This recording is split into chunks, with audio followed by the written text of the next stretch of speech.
Christine Bravo avait fait savoir dans Les Grosses Têtes, dont elle est l'une des pensionnaires régulières, qu'elle avait prévu d'épouser son amoureux Stéphane Bachot au mois de juin. Laurent Ruquier avait par la suite précisé que les noces auraient lieu en Corse, où Christine Bravo et sa moitié se sont installées il y a peu. Et si est finalement ce samedi 11 juin 2022 que se sont déroulées les noces tant attendues. La grande et heureuse nouvelle a été révélée par l'animateur Jordan Deluxe sur son compte Instagram. Ce dernier était aux premières loges et n'a pas manqué de partager les moments forts de la cérémonie dans sa story. Dans les multiples vidéos publiées, on découvre que Christine Bravo était habillée en blanc, tout comme Stéphane qui avait ajouté une petite touche de rose à sa tenue, par le biais de sa cravate.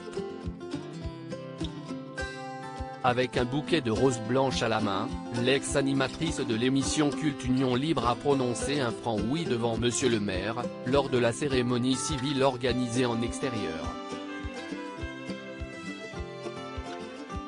Les époux ont ensuite été invités, comme le veut la tradition, à s'embrasser.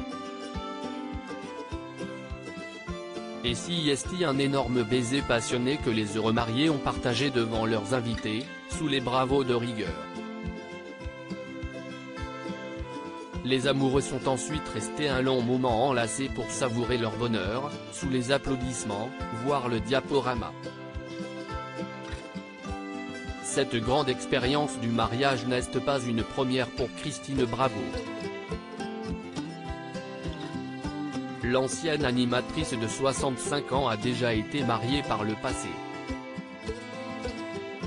L'ancienne star de Froufrou a en effet été unie à Philippe Brunel.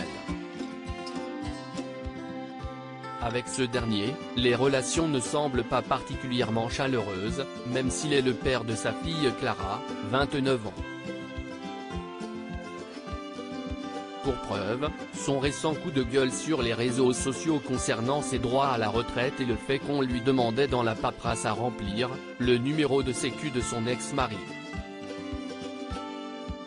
qui refuse de le lui donner. Mais depuis qu'elle a quitté Paris, elle habitait sur une péniche, et qu'elle est installée en Corse, Christine Bravo mène une existence bien plus zen. Ceux qui la suivent sur Instagram le savent, la vie est douce sur l'île de Beauté. Ma vraie vie commence #Corse. Suis en train de choisir les végétaux pour mon beau jardin. Suis à fond sur les agrumes, avait-elle notamment écrit en légende de ce publication sur son compte.